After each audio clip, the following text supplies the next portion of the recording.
Hello, this is David Waumsley here with a face-to-face interview that I recorded with Katie O'Brien, who some of you might know from the Beaver Builder Facebook group. Now, I'm going to let Katie introduce herself because she does that really clearly and succinctly. But what I will say is that I got a ton from this interview.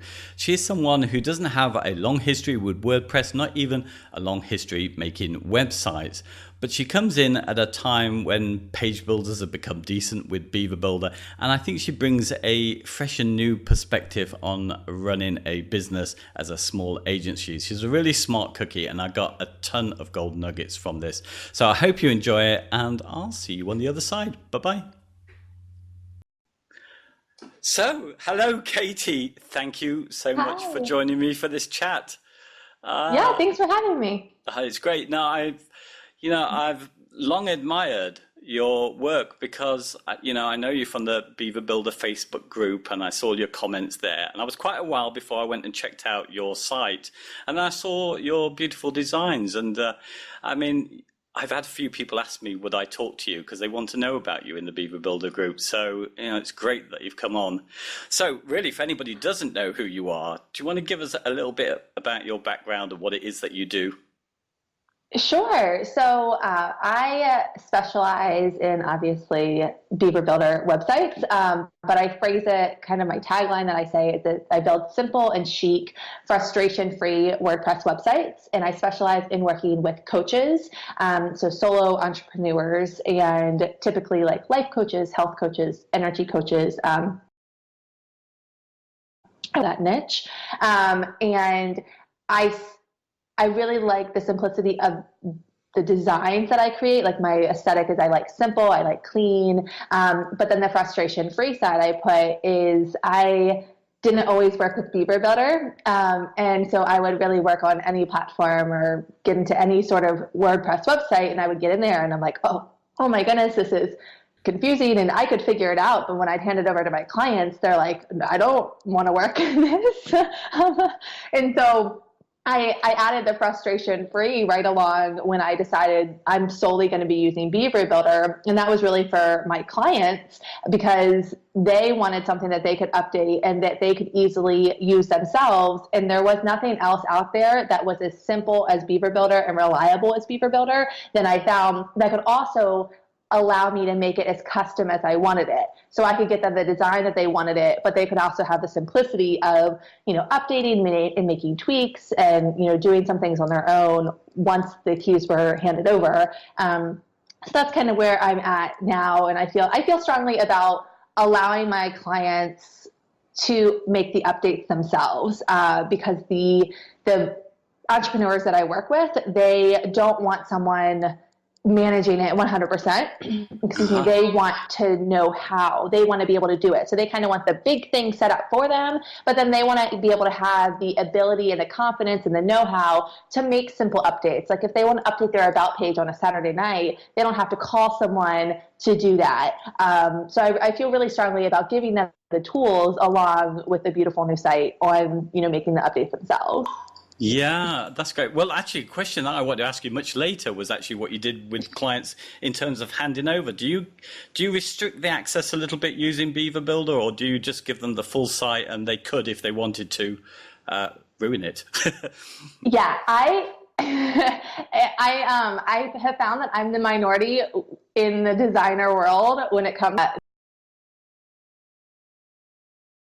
because I feel so strongly that it is simple enough for them to use if they have the right teacher and the right tools. I feel like it's complicated when they're like, oh no, like you could never do an update because you're going to break it. And it's like, no, if you train them how to do a proper backup and how to save it on, their computer and how to make sure all of these ducks are in a row. And then this is how you make a proper update. Like my clients, they can figure that out if you give them the instructions. So no, I do not restrict anything. I feel like they're paying me to give them their site, not a restricted site that only I can make updates to. It's music to my ears because I feel the same. I've never restricted them.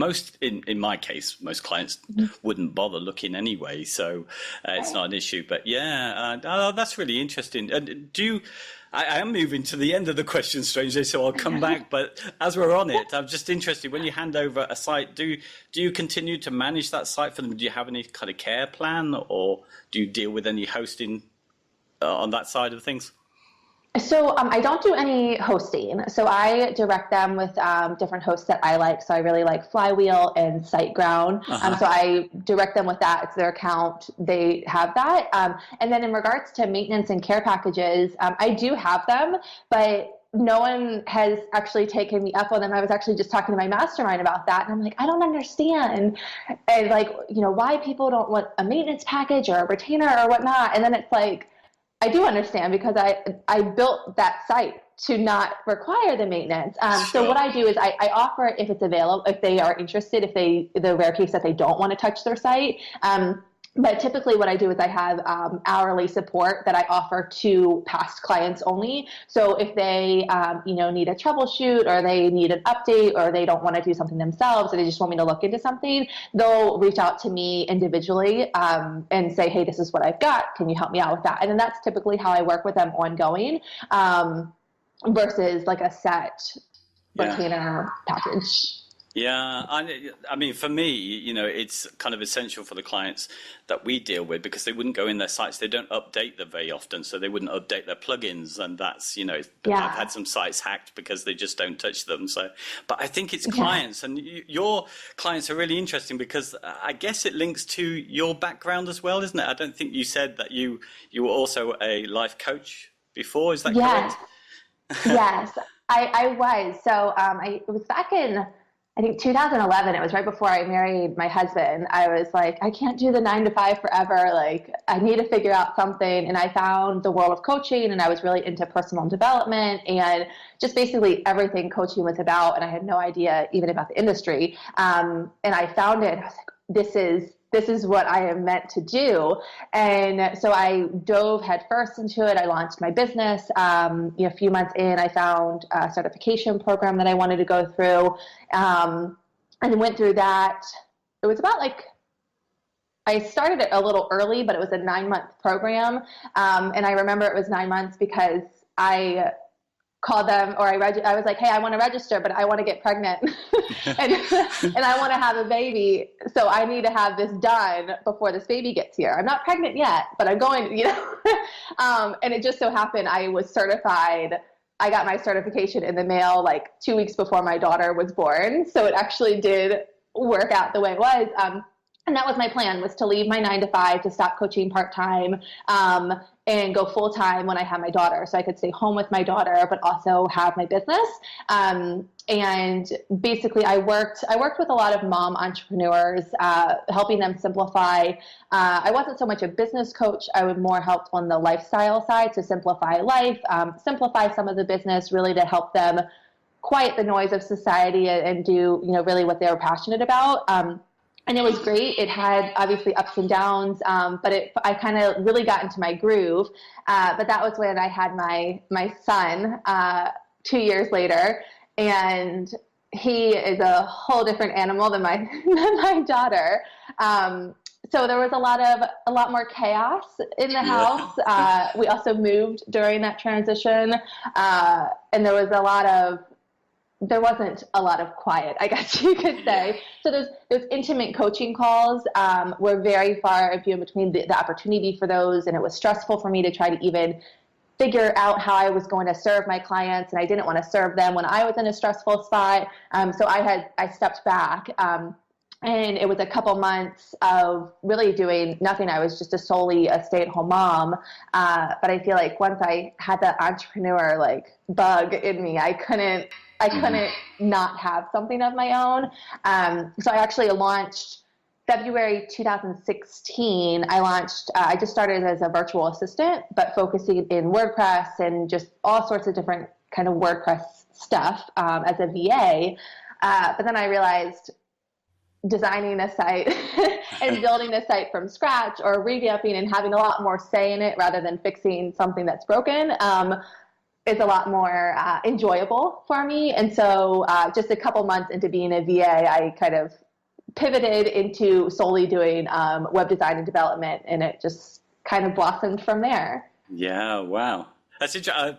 I've never talked to anyone who's a life coach before. We kind of don't have them in the UK. We have cups of tea and talks with Dave down the pub. Sure. No, I'm joking. Hey.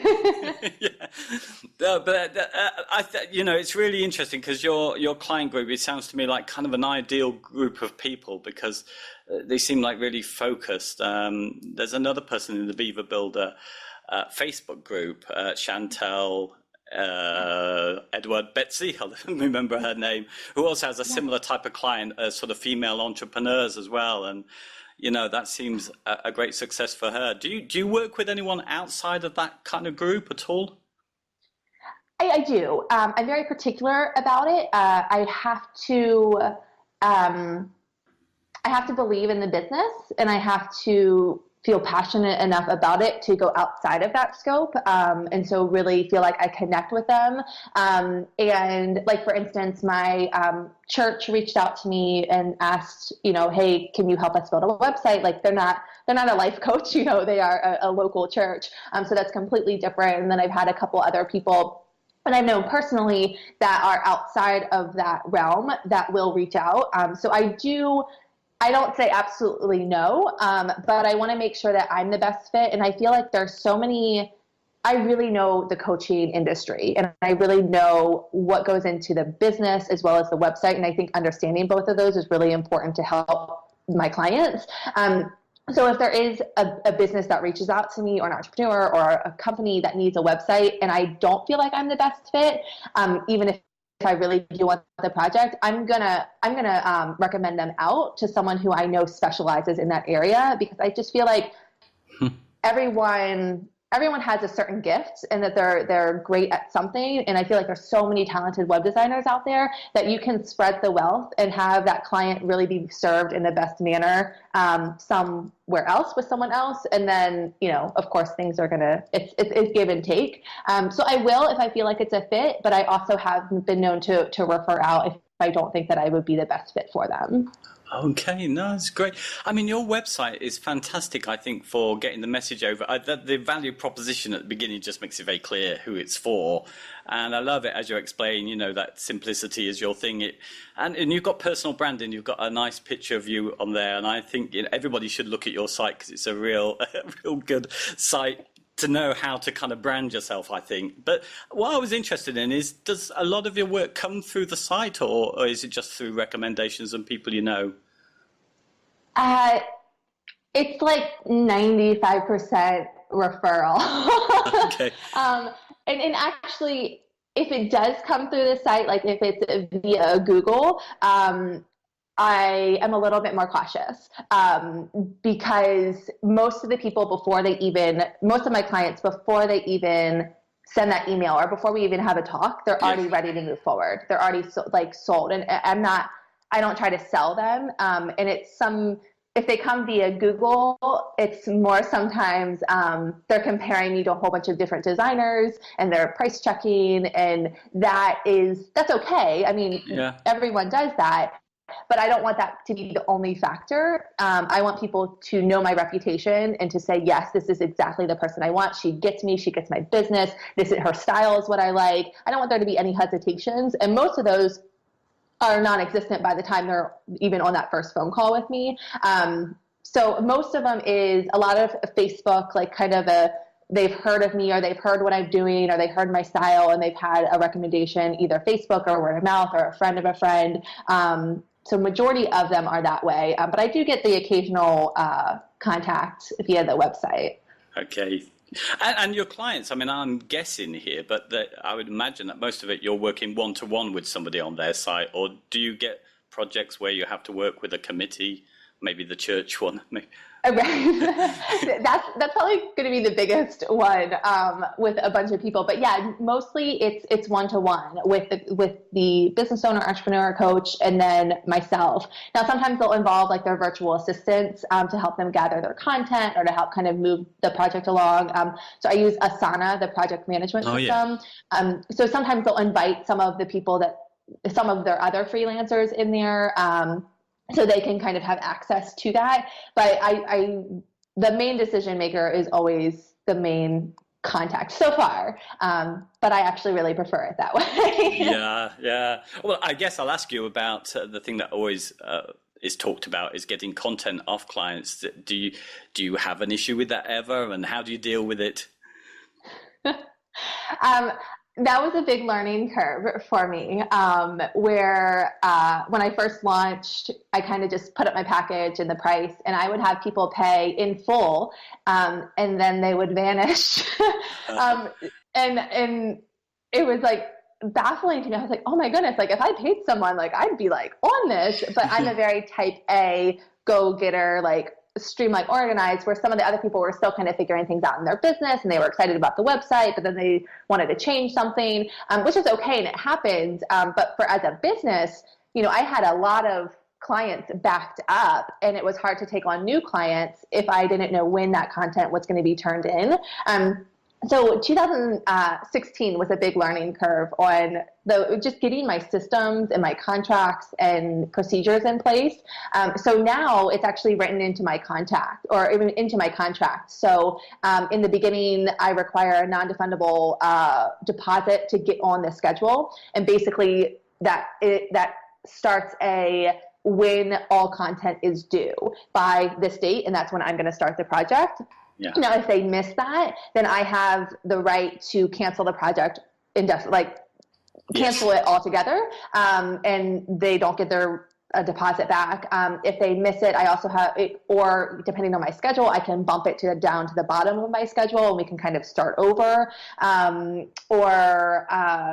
Those are actually really the only two alternatives. Yeah. So I've learned the hard way. So I've got some things in the contract. So it costs, the deposit is 30%. So it costs, if they miss that deadline, it's either going to terminate the project or it's going to push it back. But what I do is as soon as they put that deposit in, if it's like months ahead of time even, I have Asana set up. So I have Asana set up with all of the due dates. Asana does the reminder emails for me. And so I make it really clear on them that this is important, this is your homework. But I also encourage people not to sign up or to even put a deposit down if they don't have a general idea of their timeline on when they're going to get that content. Mm-hmm. I just tell them, just email me back in 6 months, don't get started. Like, you're not ready for this point. So I encourage people, instead of, they get really excited and they want to do it, and I say, whoa, not yet. I don't want your money yet. I don't want to get you on the calendar. Let's wait, get all of these ducks in a row, then come back. And then things, run a lot smoother. Sure. Do you at all get involved in helping with copy or choosing the imagery for sites? Is that always something you insist is provided for you, or do you, do a little bit of work there? Sure. So I don't touch copy. Okay. Just as a personal preference. I feel like there's very talented copywriters out there that I will refer to. And then with the images, in the contract, I do say images, copy, everything is required up front. However, there are some people who have like a couple of different headshots they're not sure about, or, stock images they're not quite sure about. So I will kind of help guide in some of maybe our strategy calls. We'll go over some of the images together. But I do require it really majority of the cases come from them from the get-go. Yeah. No, it strikes me that because of the way that modern design's gone, where we use big images often with a value proposition is very clear on as your site is, and that's common. And I just think, it's kind of hard to get a client to provide something that would be an ideal image for that area and other areas in the site. So it fascinates me that, So, go ahead. No, I was just going to ask you a little bit about I don't know which to ask you first, really. I think I want to know about WordPress. And is 2016 the first time you were working with WordPress before that? Am I right? Yes. So my first WordPress website was when I decided to be a life coach. Right. And I used the Internet Archive to look up like what that website looked like, like so many years ago, and oh goodness.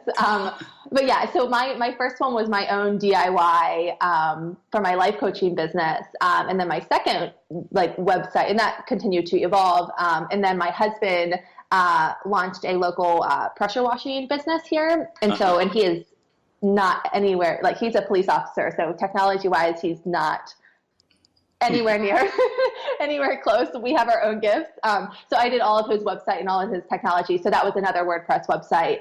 And he was actually the first person that was like, I'm getting so many compliments on my website. You could like get paid for this. You could do a business. I was like, no. I love coaching.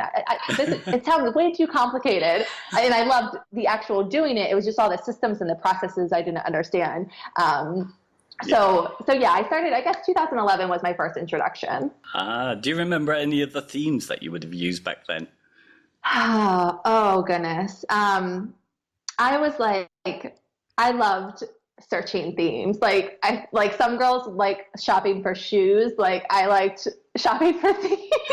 Themes. Like it was just like, I don't remember exactly, which theme. I think ink themes. Okay. I don't even know if they're still around. Inkthemes.com, I think, was like my first like shopping cart of themes. And then it just kept going from there. I loved changing them and the designs of them and tweaking them and learning them.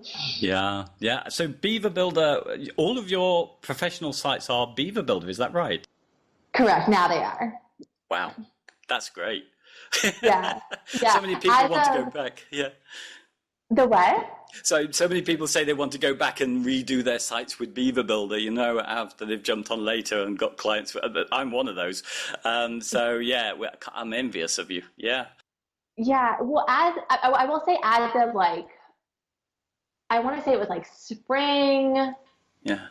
Spring of last year, maybe. That's when I did a couple sites of, it started where clients would come to me and they say, basically I just did theme installs, but I realized doing theme installations for clients, they would be like, wait, but I want it to look different. And they didn't understand the difference between a theme and a custom, like either customizing the theme or doing a custom design. And so they'd always want all these things changed. And I'm like, no, no, that's not what this is. And so then when I found Beaver Builder, I was like, I could get the general aesthetic of the theme that they want, but I can change it to exactly what they want. So it was a learning curve. But now I don't even ask them what they want it to look like. Like I have certain things, that I ask to get their idea, but now I definitely do kind of blank slate for them.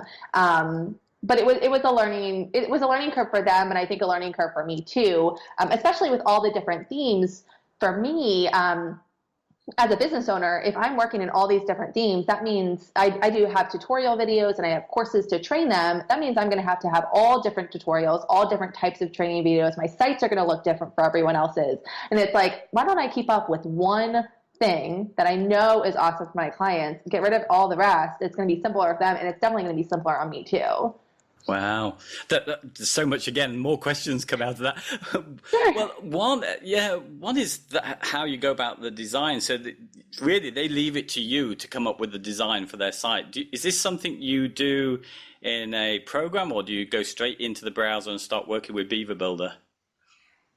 I go straight into the browser. I don't necessarily tell them. I mean, now it's going to be public information. I don't tell them that it's like live, because then sometimes they want to see the site, sure, like as I'm doing it. And there's certain phases where I want to wait until they get into the full site.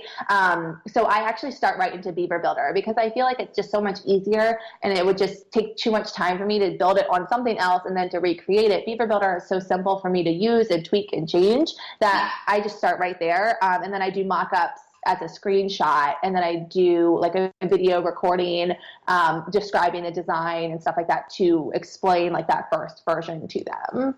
Oh, okay. So there's not a final ta-da, and then because that's one of the issues. Yeah, that a lot of people have. If you keep it secret and they're not on board, then of course they feel the client feels it's their duty then to change stuff because they feel it's their job. But right, yeah. So I've done, so basically my process is I have like 2 design phases. I mean, it's all development in there too, because I'm in it as well. But so what I do is I start with the homepage, and we don't move past the homepage until that's finalized.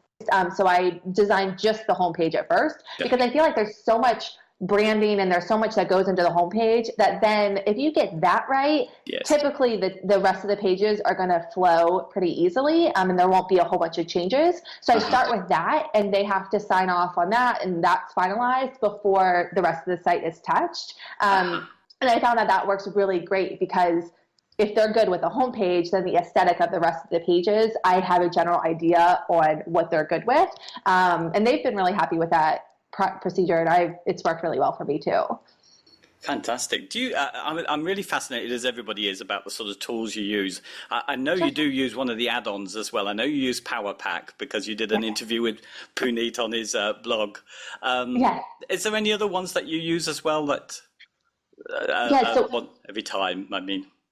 Yeah, so I do the ultimate add-ons too. I don't always use them, but I found the more sites I'm getting a little bit more features and stuff that I want to do. I find between the Power Pack and the add-ons, it's one of those in there.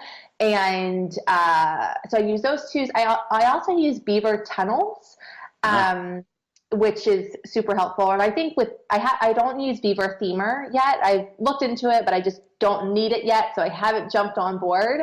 But I can see where Beaver Tunnels probably would not be necessary if I had Beaver Themer.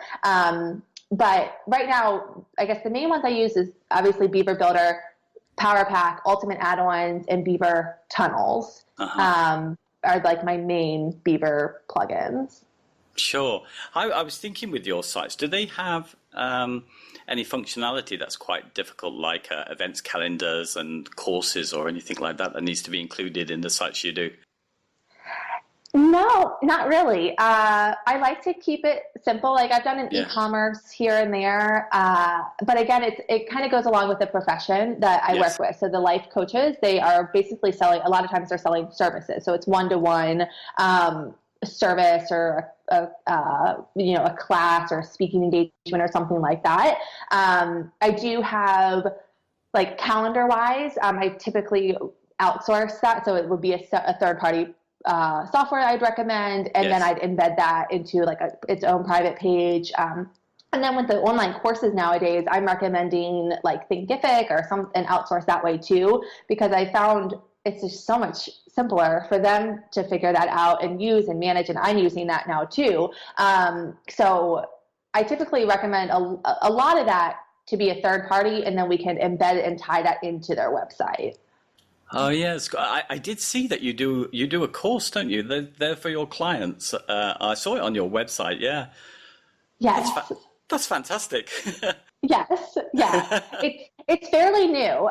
Basically, it was like all of the videos I had on YouTube, and I was like, this is getting way too jumbled and cluttered. I was like, why don't I just give them this course, and everything's going to be streamlined. They can refer back to it. They can search. They can have discussions and so forth. So that was on there as well too. Wow, that's great. I'm just trying to think what else we need to cover. You covered so much in a short time. Do you know what? I want to ask you a little bit about where you live, because I've asked everybody who I've interviewed before where they come from. And I know that you're I got confused actually. It's Charlestown, not Charleston, in West Virginia, which looks idyllic. It really looks beautiful. It's dreamy. I know. I mean, I have never been to North America, and so I mean, you're really, well, maybe not a stone's throw, but not far away from everywhere I kind of recognize, like New York and Baltimore and Washington. Is there anything about your area of West Virginia that's kind of that you could tell us about, a reason to come to West Virginia? Yes, the outdoors and the mountains and the river, and I grew up in the suburbs of DC, and I'm a big outdoorsy kind of country girl, and it was busy and it's traffic and people weren't as kind. And so my husband and I moved out west to West Virginia. We're still about an hour and a half, 2 hours from DC. But it's quiet, people are friendly, and the small towns, like we're 5 minutes from the Shenandoah River, we're like 10 minutes from the Potomac River, so there's lots of kayaking and hiking and water sports and tubing in the summer, and it's just a lot of fun to be outdoors and enjoy. And the scenery and the nature and the wildlife is just beautiful. Sounds fabulous. Do you know what? I missed one question that I really wanted to ask you Sure. just before we finally go. How did you learn your design, your aesthetics? Where did that come from? Um, I don't know. I guess I could say above. Uh, I I've just really been in awe. Like I said, kind of in the beginning, like I used to just like shop themes and just apply them to my life coaching website to just be able to change and see it. And I just loved the beauty of it. And I think it's a combination of like my own personal preferences with design and the way that I like things to look. But a lot of it is functionality too, where I feel like it looks pretty and it's nice, it's minimalist, but at the same time, I think sometimes people forget about the people visiting their website. Like that's who we're building the site for. Yes. And I've met with so many people who are like, you're a web designer, like you make websites so complicated, I bet. And I'm like, no, I'm trying to do the opposite of that. And just a lot of my design is starting with the visitors in mind, and it's starting with the functionality, and then adding in simple things that will make it beautiful. It's kind of like with nature. Like there's not a lot to nature and it's so beautiful. Like you don't have to really change anything or tweak things. It's like the simple touches make it really beautiful. So I try to tie that into the designs. But I never really took a course or design course. It was just my own personal preference and style that I found, I guess, a lot of other people like as well. And so that's how the business Wow. came to be from there. Katie, it's a natural talent you've got, obviously, because it takes so much time to really learn to understand space and color and typography. So if you're doing this with no design background or years of history behind it, then wow. Right. I'm very envious of you. Oh, thank you. Katie, I think we're done, unless there's anything that I missed off that you want to talk about. No, I'm good. I had a great conversation. Yeah, me too. Thanks so much for doing this. I think people will love this. It's really a joy to speak to you. Thank you so much. I never know how to get out of this, so I'm just going to say goodbye. And you've got a visitor coming now, so I'll have to cut off. And now my family's coming in, so there's the rest of the O'Brien clan. Okay, well, we'll say bye and I'll cut this off now. Okay, sounds good. Bye.